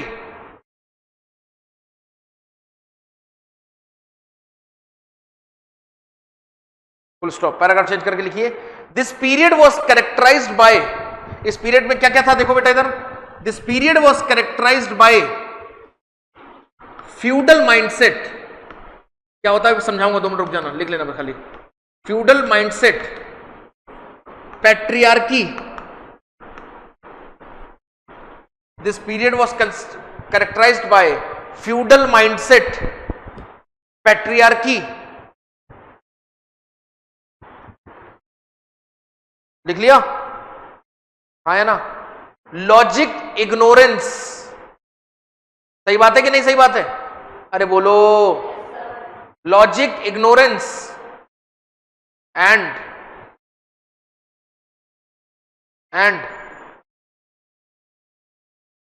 least priority to individuals life, individuals earth life, worldly life, and least priority to individuals worldly life. इस world की life जरूरत नहीं थी, अगले वर्ल्ड की लाइफ मैटर करती थी. Least priority to individuals worldly life. Full stop. समझ में आ गया नहीं आ गया? अरे आई कि नहीं आई बात? अब एक चीज समझो, पैट्रियार्की तो समझते हो कि superiority of man over women, superiority of man over women. ये फ्यूडल माइंडसेट क्या होता है? ये फ्यूडल माइंडसेट क्या होता है समझो. फ्यूडल माइंडसेट का मतलब होता है, फ्यूडल माइंडसेट का मतलब होता है बेसिकली, एक पहले प्रथाएं चलती थी, याद करो समझना मेरी बात को. सबसे ऊपर होता था राजा, होता है कि नहीं होता है? किंग. किंग के नीचे होते उसके, जिनको हम लोग बोलते हैं नोबल्स. क्या बोलते हैं उनको? नोबल्स. अपने लड़ने के लिए कुछ घुड़सवार रखते थे, जिनको लैंड दे देते थे और कहते जब लड़ाई करनी हो तो आ जाना, जिनको बोलते थे नाइट्स. वर्ल्ड हिस्ट्री में पढ़ाया जाएगा तुमको. क्या बोलते थे उनको? नाइट्स. और ये नाइट्स उन लैंड पे, अपनी जमीनों पे काम करवाते थे कुछ स्लेव्स से. किससे? स्लेव से या फिर लेबर से. सबसे ज्यादा शोषण किसका हो रहा है? स्लेव्स का. ये है फ्यूडल माइंडसेट कि ये इस मालिक, ये इसका शोषण कर रहा है, ये इसके मालिक, ये इसका शोषण कर रहा है, ये इसके मालिक, ये इसका शोषण कर रहा है. ये फ्यूडल माइंडसेट, हायरार्किकल माइंडसेट. समझ में आया नहीं आया कि समाज में सबको बराबर नहीं देखा जा रहा है, एक के ऊपर के नीचे के देखा जा रहा है. समझ में आया कि नहीं आया? नहीं आ रही बात समझ में? है कि नहीं है? अरे बोलो, है कि नहीं प्रवीण? तो फ्यूडल माइंडसेट का मतलब जिसमें समाज को अलग अलग हायरार्कीज में देखा जाता है. समझ में आया? तो डार्क एज में समाज को एक बराबर नहीं देखा जाता था. समान, आज जैसे मैं कहूं मैं और ये बराबर है कि नहीं है? मेरे और इसके राइट्स बराबर हैं कि नहीं है? हैं. मेरे और तुम्हारे राइट्स बराबर हैं कि नहीं है? हैं. क्यों नहीं भाई? क्यों नहीं है? पानी नहीं पीती हो, खाना खाती हो, मेरे और तुम्हारे राइट्स भी क्या है? बराबर है भाई. अरे लीगली तो बराबर है, वो घर पे तुम पिटती है अलग, वो अलग बात है, बट बात लीगली तो राइट्स हमारे तुम्हारे बराबर है कि नहीं है? तो ये है नॉर्मल माइंडसेट. फ्यूडल माइंडसेट में मैन ऊपर, फीमेल नीचे. ये भी एक फ्यूडल माइंडसेट है, पैट्रियार्कल माइंडसेट है.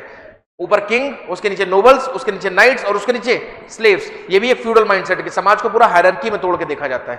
क्लियर हुआ कि नहीं हुआ? तो डार्क एज में क्या था? फ्यूडल माइंडसेट था, पैट्रियार्की थी और इंडिविजुअलिज्म. अच्छा हाँ, एंड देयर वाज, लिख लो कहीं पे, there was no scope for individualism in dark age. There was no scope for individual liberty, there was no scope for individual liberty slash individualism, there was no scope for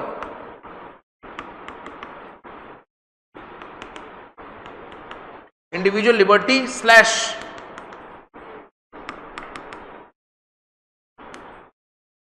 individualism, there was no scope for individual liberty slash individualism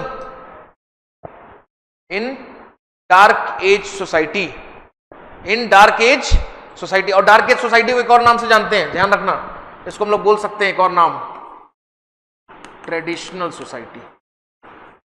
देख लेना कहीं पे, dark age society can also be called as traditional society.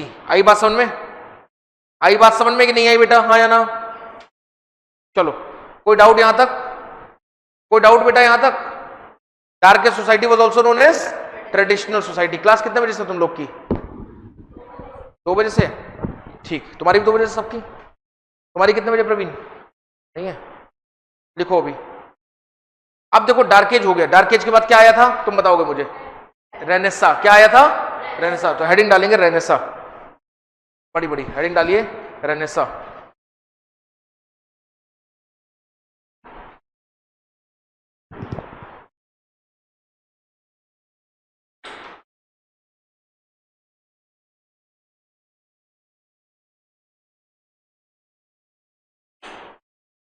Heading डालेंगे Renaissance.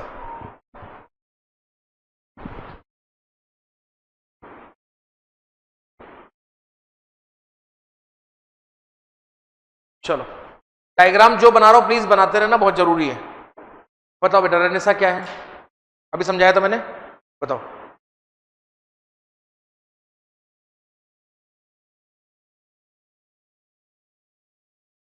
ठीक है,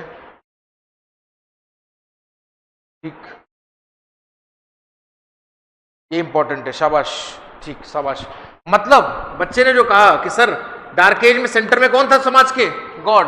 अब centre में कौन आ गया समाज के? रेवती। रेवती बेटा समाज में कौन आ गया बीच में? मैन। अभी तक जो गॉड इंपॉर्टेंट था, चर्च इंपॉर्टेंट थी, अब कौन इंपॉर्टेंट हो गया है? मैन। तो रेनेसा एक स्टेज ऑफ हिस्ट्री या स्टेज ऑफ सोसाइटी है जहां पर ह्यूमन लाइफ, ह्यूमनिज्म, ये सारी चीजें इंपॉर्टेंट हो जाती है, ना कि गॉड। सर मैं प्रायोरिटी पे कौन आ जाता है? ह्यूमैनिटी इंपॉर्टेंट हो जाती है। मेरे लिए मेरा धर्म जरूरी नहीं है, मेरे लिए इंसान की जान जरूरी है।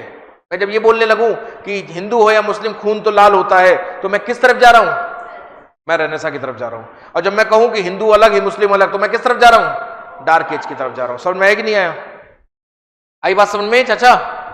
क्लियर हुआ कि नहीं हुआ? अच्छा, मॉडर्निटी सबसे पहली बार कहां आई? मॉडर्निटी सबसे पहली बार कहां आई? तो पीछे कहीं पे जहां पे मॉडर्निटी की डेफिनेशन लिखी है वहां साइड में लिख दो, modernity first emerged in Europe. हाँ, अब क्यों रुक जाओ, ये क्वेश्चन मैं भी थोड़ी देर में बताऊंगा, अच्छा क्वेश्चन है। Modernity first emerged in Europe, question बहुत अच्छा है इसका, क्यों?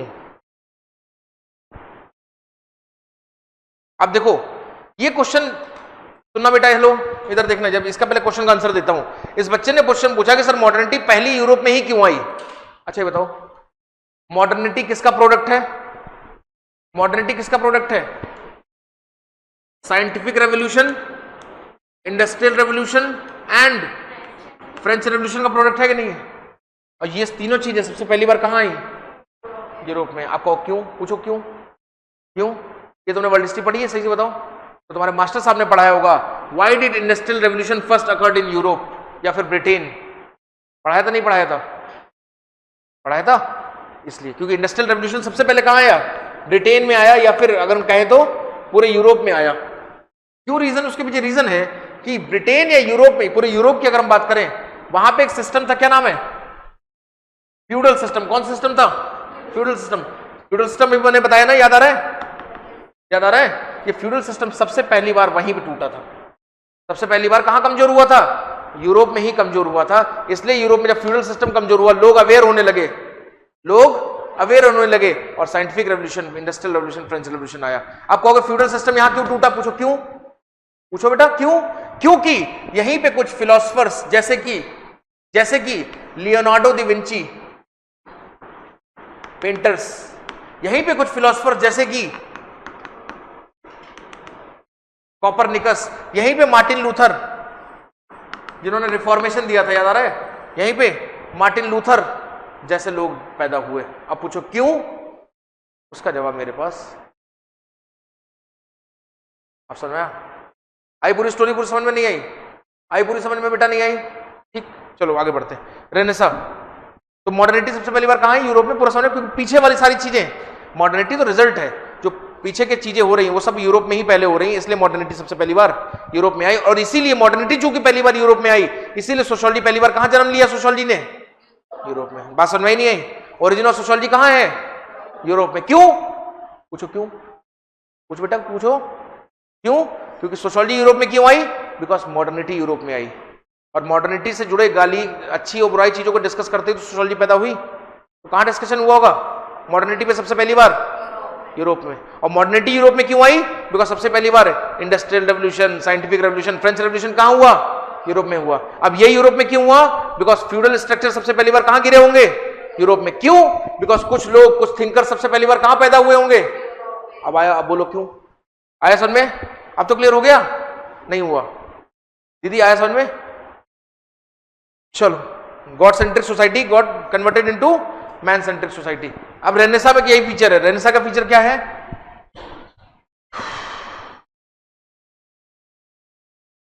रेनेसा का फीचर क्या है? God centric society got converted into man centric society.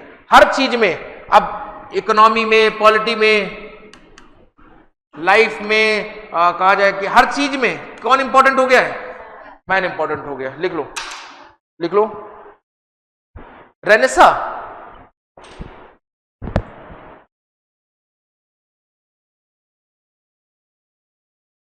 refers to a stage of society. Renaissance refers to a stage of society where Renaissance refers to a stage of society where values like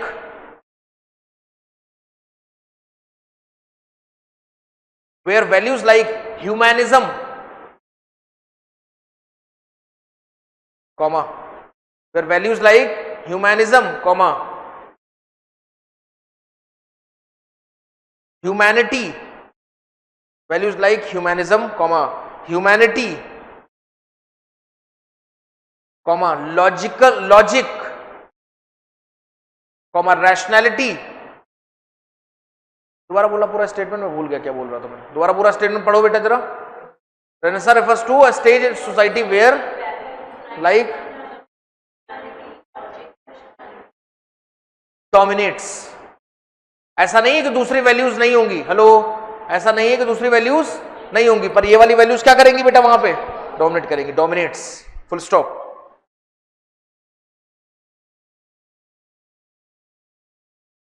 various thinkers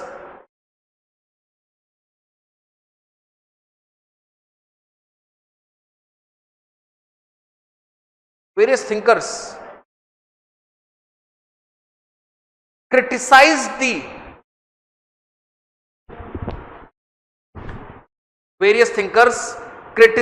the blind faith।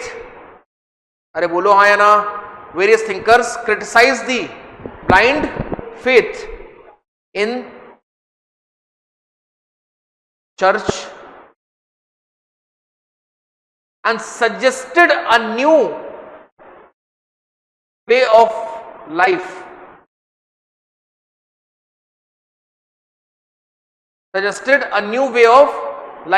promoting rationality among individuals।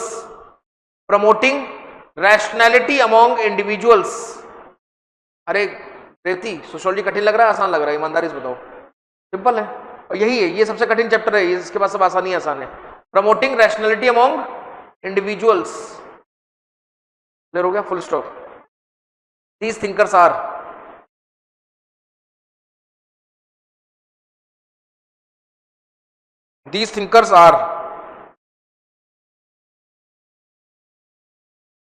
देखो एक आदमी है, नाम तुम लोगों ने सुना होगा, जिसका नाम है थॉमस मोर। क्या नाम है?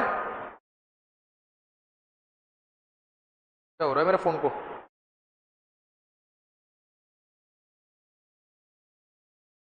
थॉमस मोर क्या कहता है? हेलो, थॉमस मोर कहता है बेटा ध्यान सुनो, Thomas More, MOORE, Thomas More.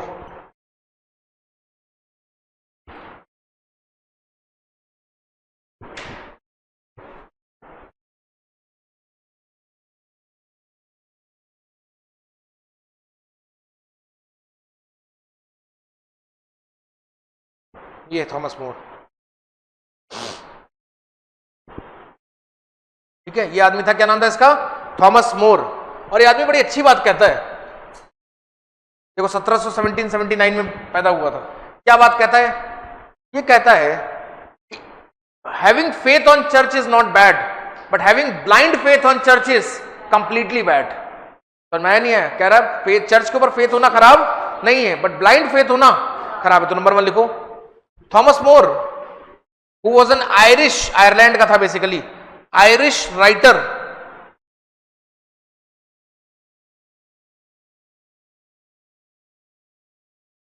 Irish writer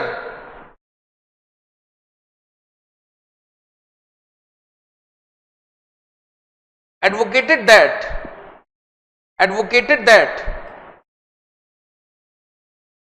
having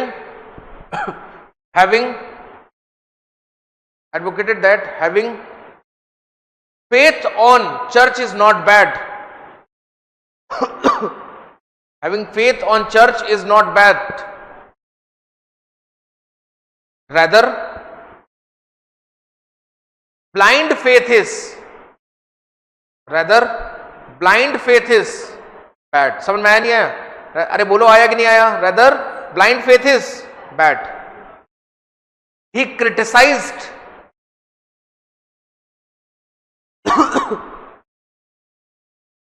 criticized certain practices of church. He criticized certain practices of church and decided to promote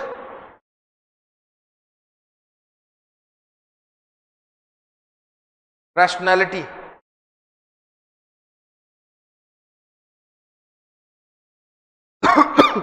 एक आदमी और लिखिए जल्दी से, नाम है भाई का रेने डेस्कार्ट। क्या नाम है भाई का? Renee डेस्कार्ट।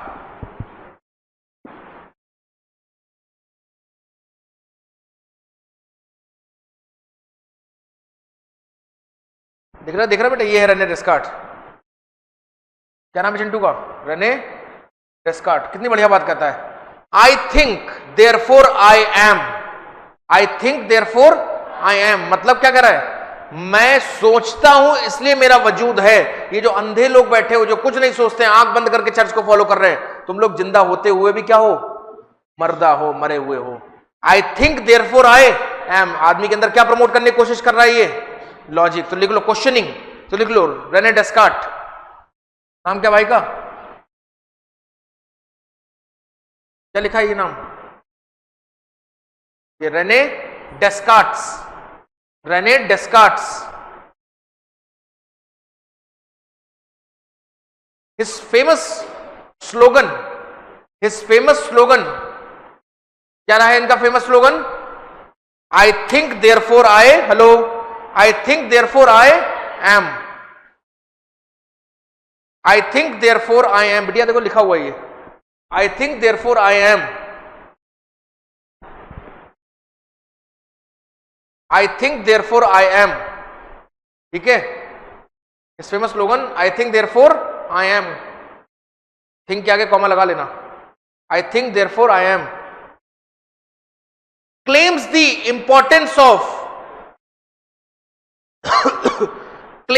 importance of rationality and logic. Claims the importance of, बोलो बेटा, claims the importance of rationality and logic. आई बात समझ में? अरे आई कि नहीं आई? चलो thank you so much. Rest हम लोग कल करेंगे, एक बार रिवाइज कर लो पूरा कॉपी, क्योंकि अब इसके बाद क्लास होती तुम्हारी भी मेरी भी। तो अभी और इनिशियली अभी हमें स्लो लेके ही चलना है, अभी भाग नहीं रहे। एक काम कर सकते हो अगर चाहो तो, आज जाके बस एक किताब तुम्हें खरीदनी है, वो किताब का नाम है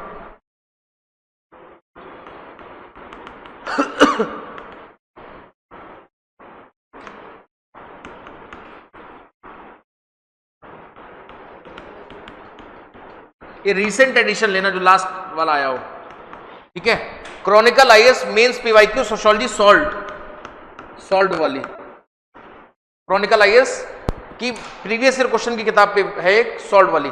इसके अलावा और कोई किताब सोशियोलॉजी में नहीं पढ़नी पड़ेगी, मैं जिम्मेदारी ले रहा हूं, जितना क्लास में पढ़ा दें मोर देन सफिशिएंट है बस, ठीक है।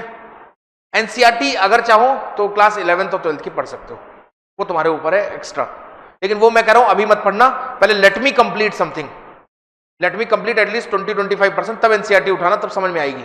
अदरवाइज अभी तो अभी भी आने लगेगी, लेकिन अभी मत करना, बोर हो जाओगे। क्लास में जितना पढ़ा रहे हो उतना समझ में आ रहा है, बस उतना ही तुम दिमाग में रखो, तुम्हारा 300 प्लस की गारंटी है। 300 प्लस मतलब 300 प्लस। क्लियर हो गया नहीं हो गया? तो क्या लिखा, ये किताब ले लेना, Chronicle IAS mains PYQ sociology, that's it.